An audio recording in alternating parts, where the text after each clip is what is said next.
Checking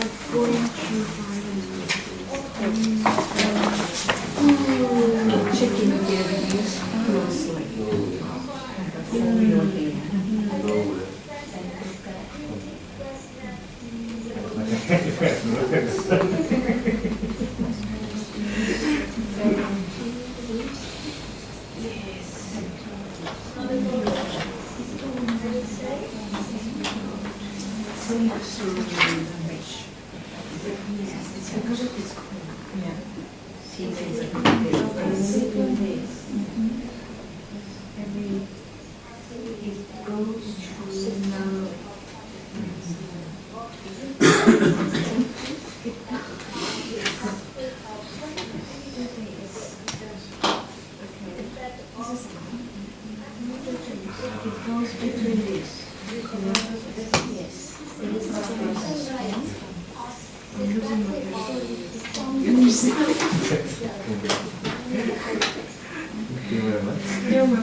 Alright, what I'll do is I'll go through these first couple of pages and just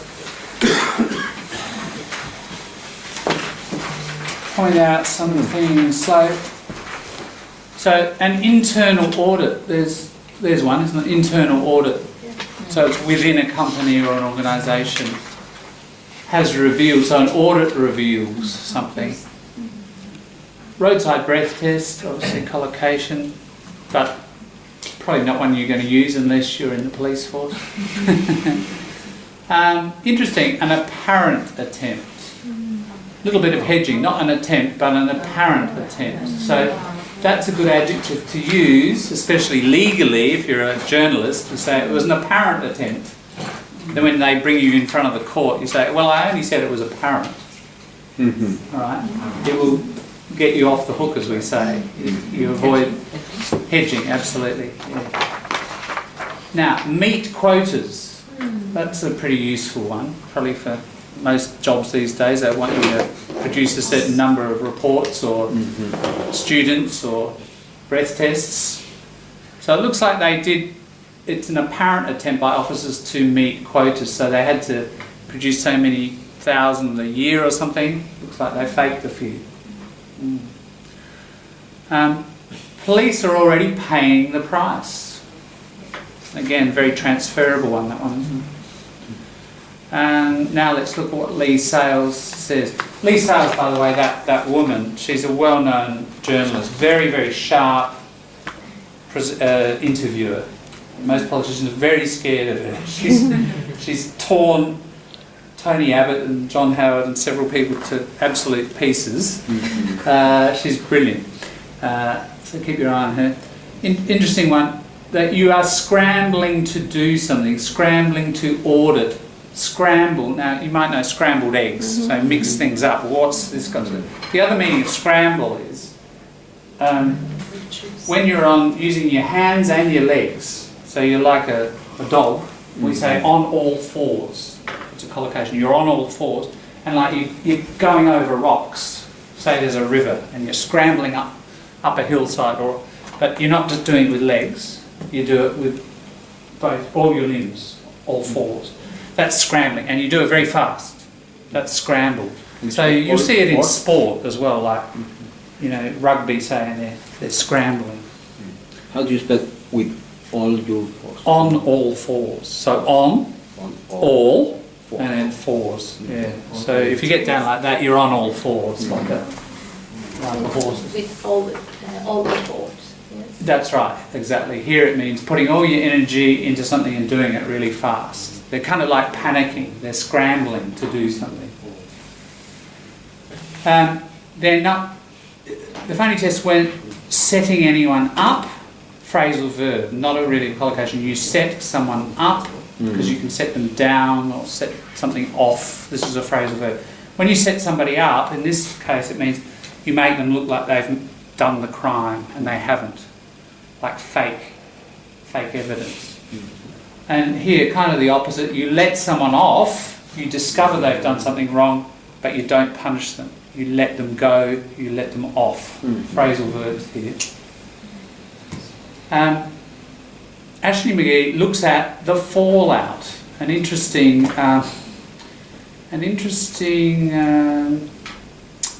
well, it's a noun. It's like the consequences. But it's an interesting metaphor, and it's a relatively modern one because it's come from nuclear bombs. You have a nuclear weapon, and all the radiation, it falls down out of the sky. That's called the fallout. So it's like the later consequences of the bomb, not the immediate ones, but it could be later and it could be miles away, couldn't it? Thousands of miles, you get fallout. So the metaphor is consequences that might not happen immediately, but over time they fall out into reality. Like they're falling slowly out of the sky. Could be an interesting structure for you.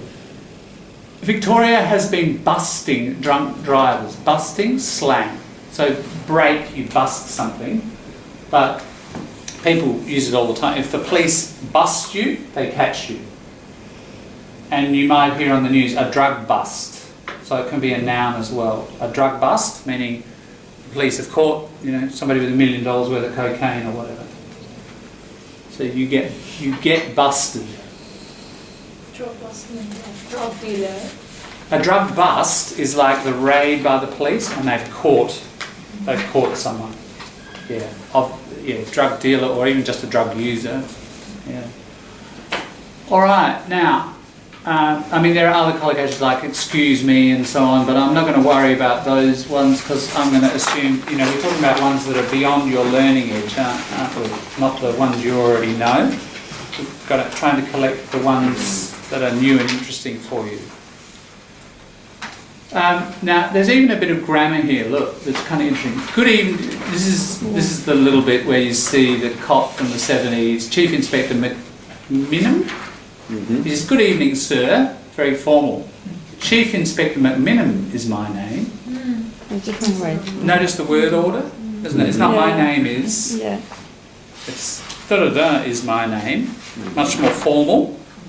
Much scarier. Right? It's formality and power go together, don't they? So when you want to exercise power, you put on your formal clothes or your formal language. And so word order, I'm sure same in your native language, you can change it sometimes and you get more formal. So this is the sort of thing you're probably not going to see or probably not going to hear that or notice it. Anybody notice it when they heard it?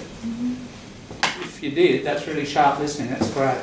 But this is where a transcript, I think visiting it again, not just orally, but visually, you might notice things, at another microscopic level.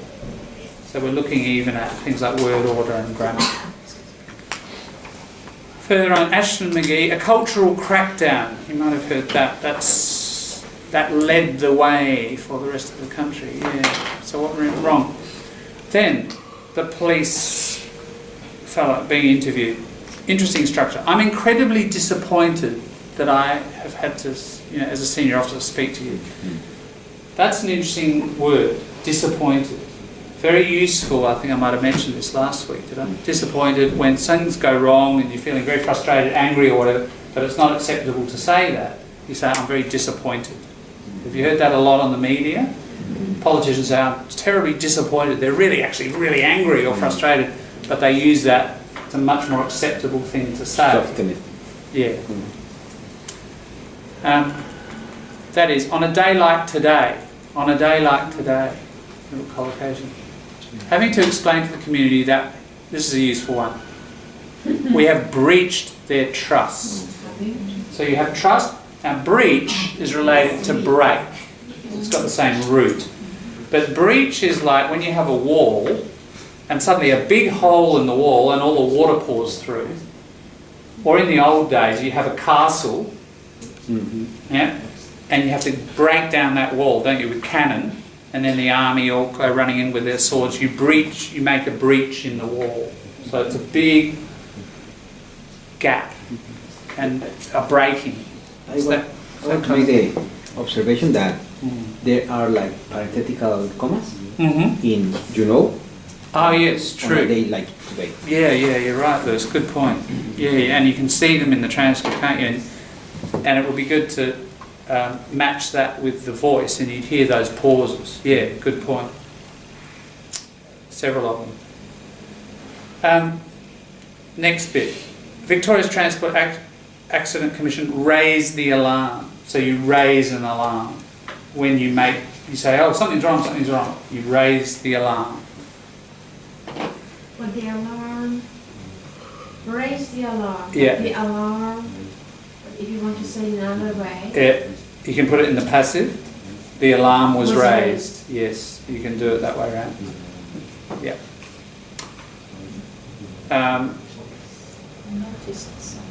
Notice some anomaly. Now, an anomaly, ultimately from the word normal, it's like abnormality. An anomaly.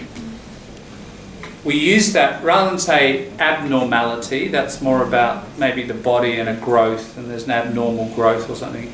In statistics, we tend to say anomaly or anomalous. It's anomalous data, it doesn't fit the pattern. So you notice anomalies, very common for like data analysis. Then the police launch an audit. You launch an audit, you start it.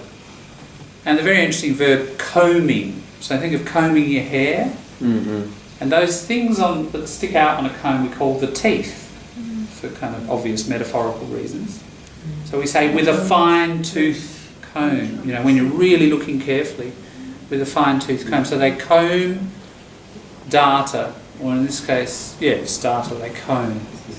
Which confirmed suspicions. Did you get that one? Confirmed suspicions. So you're suspicious? Then you get more evidence. Confirmed. Confirmed suspicions. Again, he says, incredibly disappointed. Ashland McGee, the tests had been falsified. Falsified tests. Statewide problem. Nationwide problem. Planet-wide problem. Notice the compound. State-wide. But you can use that structure as I'm sort of saying about lots of things. You could have a company-wide problem. And there is an ellipsis in that line. Mm-hmm. I was incredibly disappointed and amazed. True, yes, or even more. I was incredibly disappointed and I was incredibly amazed. Yeah, good point. Mm-hmm. Yes, that's nice, Lewis, because it's good to point out that we also do it in speech there. Mm-hmm. A nice one in the next one. No one is immune from fraud. Something bad, isn't it? It's like the metaphor is that it's a disease, and that here something is immune from, but in this case, nowhere is immune from. So notice your prepositions.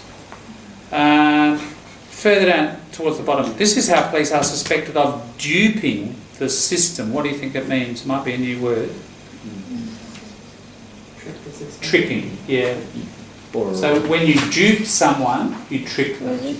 Probably related to the word dope, stupid. Somebody's a dope, they're stupid. You dupe them, you're going to make them a dope. I'm guessing I'd need to check it, but I think it's from the same root.